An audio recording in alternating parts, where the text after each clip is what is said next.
입찰에 참여할 때는 매수 신청 보증금 내지는 매수 보증금을 내도록 되어 있는데 그 매수 보증금은 법원에서 정한 최저 매각 가격의 10분의 1입니다. 그럼 그 1번 봅니다. 매수 신고 가격의 10분의 1이에요. 최저 매각 가격의 10분의 1이에요. 그래서 그 질문 틀린 거죠. 최저 매각 가격의 10분의 1.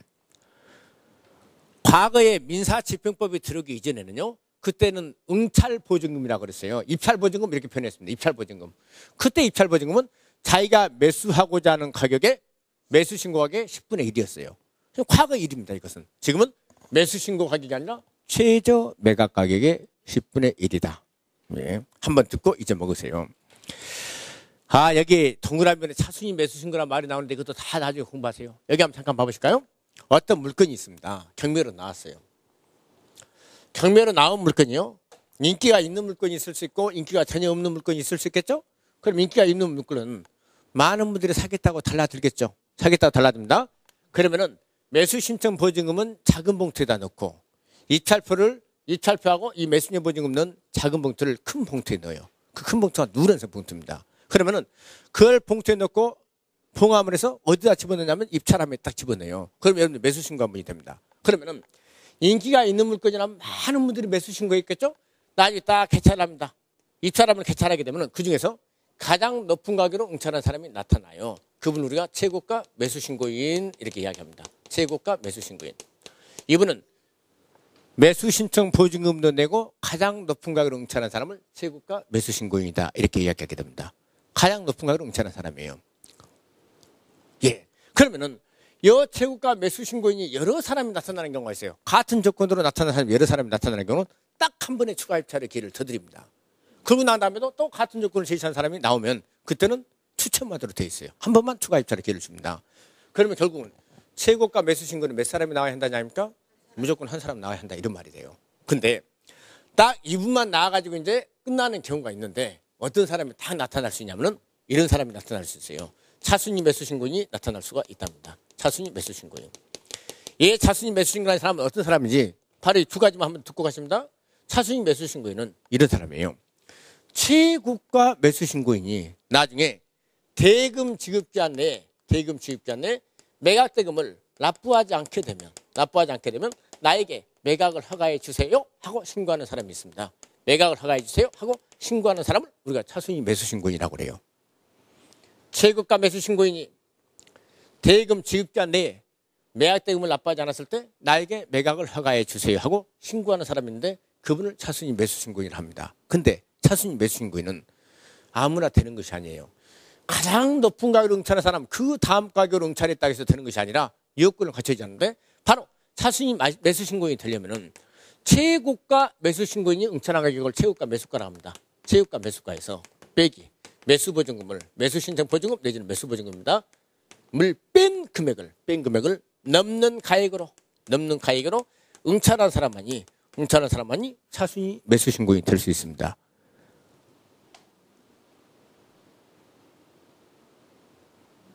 한번 예를 한번 들어볼까요? 예를 들면 아무것도 아닙니다. 예를 한번 들어보죠. 만약에 어떤 물건이 경매로 나왔습니다. 경매로 나왔는데 최저 매각 가격이 예를 들어서 최저 매각 가격입니다. 500만 원이다 하고 한번 예를 한번 들어보겠어요. 500만 원. 이 물건이 딱 경매로 나왔는데 가장 높은 가격으로 응찰한 사람이 최고가 매수 신고인입니다. 최고가 매수 신고인이 바로 600만 원으로 응찰했다 가정을 합니다.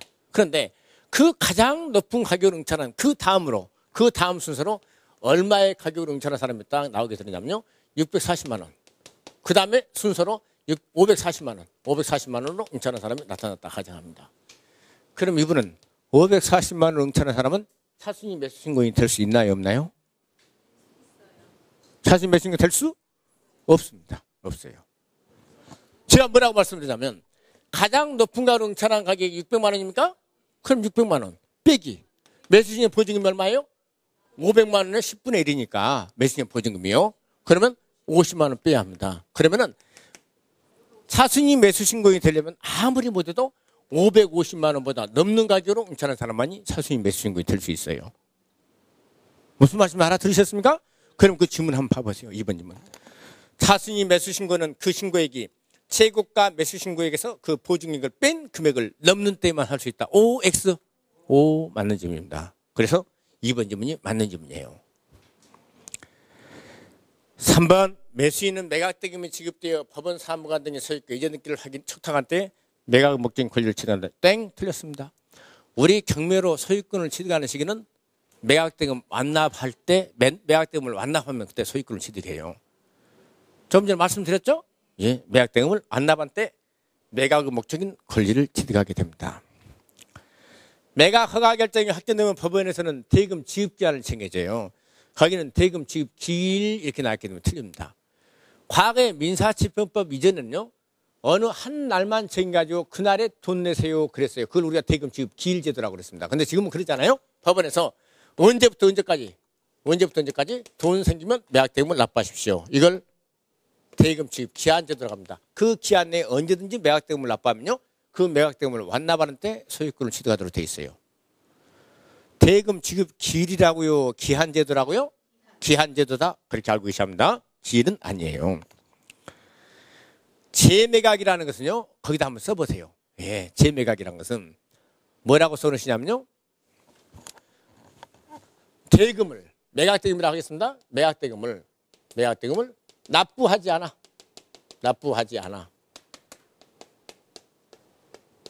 다시 행해진 매각. 행해지는 매각을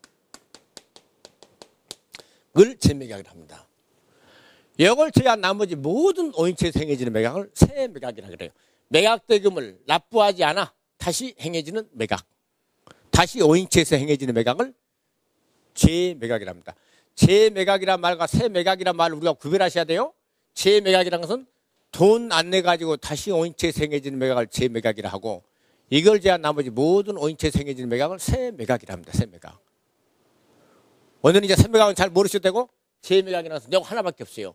세매각은 여러 가지가 있거든요. 세매각은 여러 가지 종류가 있는데 재매각은 딱 이것밖에 없습니다. 돈 안 내가지고 다시 오인체에서 행해지는 매각, 이것만 재매각이라고, 나머지는 전부 다 세매각이라는데, 그럼 생각해 보십시오.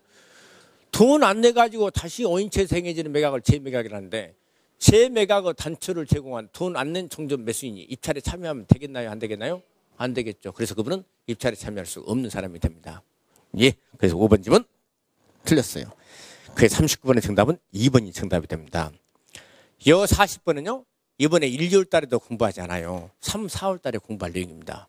왜 그러냐면요, 여러분들 교과서 556쪽에 붙어 이제 나와 있는 내용인데, 이것은 우리 법령을 공부를 잘하면요, 아주 간명하게 공부가 돼요. 이 부분이. 그래서 항상 제가 강의 될 때는 최소한도 우리 법령을 2번 이상 공부하고 난 다음에 이 부분 강의를 진행하는 부분이기 때문에 여기서 나중에 뒤로 밀어넣으셔도 돼요. 정답 몇 번이냐면요, 거기 4번이 정답이 됩니다. 우리 법령상 실무교육이란 것과 여기 대부분 규칙의 실무교육은 전혀 별개의 성격입니다. 그냥 다 받아야 돼요. 다. 중개업자가 대기에서 실무교육을 받아야 하고요, 매수신청 대리인 등록을 받기 위해서 또 실무교육을 받아야 합니다. 양쪽 다 실무교육을 받아야 하는데, 이 4번 지문을 보니까 우리 법령상 받으면 여기서는 안 받아도 된다, 뭐 이런 말이 나와요. 1년 내에 이런 말은 전혀 소용없는 말입니다. 하여간 우리 법령에서 실무교육 받고 여기 대법원 규칙에서도 실무교육을 받아요. 자, 한번 잠깐 봐보십니다. 이 말씀 기억나세요? 중개법인의 업무 129쪽을 한번 열어보세요. 교과서. 그것만 말씀드리고 끝내도록 하겠습니다. 129쪽을 보면 법 제14조가 나와요. 제가 그때 법조문은 아주 중요하다고 말씀드리면서 1항과 2항, 3항 전부 다 읽어드렸을걸요? 거기 1항을 보면은 이런 말이 나오죠? 중개업자인 법인은 중개업 더하기 다음 각후에 규정된 업무 더하기 제2항에 규정된 업무에 다른 업무를 함께 할 수 없다고 나와 있죠. 그리고 2항을 보니까 경공매 업무가 가능하다고 나옵니다. 2항 보니까. 그럽니까? 2항. 공매 대상 부동산에 대한 권리 분석 및 취득 활성과 매수 신청 또는 입찰 신청 대리 업무가 가능하다고 나오죠. 예. 그리고 3항을 보면 그 2항의 업무 중에서 경매 대상 부동산에 대한 매수 신청 또는 입찰 신청 대리 업무를 수행하기 위해서는 대법원 규칙이 정하는 바에 따라 등록받고 법원의 감독을 받아야 한다는 말이 나옵니까? 그 대법원 규칙이 바로 마지막 40분 문제와 관련된 공인중개사의 매수 신청 대리인 등록에 관한 대법원 규칙과 관련된 내용입니다. 바로 거기하고 연결되어 있어요. 그래서 이것은 나중에 천천히 공부해도 되기 때문에 아직 서두르지 않으셔도 됩니다. 정답은 몇 번이라고요? 4번. 예. 오늘 여기까지 합니다. 보니까 이 문제가 작년도 시험 문제인데 여러분들 조금만 그냥 노력하시고 그 노력이 강의 안 빠지고 드는 것을 말합니다. 그러면 다 문제 해결돼요.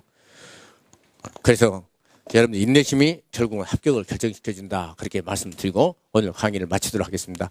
명절 잘 보내시기 바랍니다. 수고하셨습니다.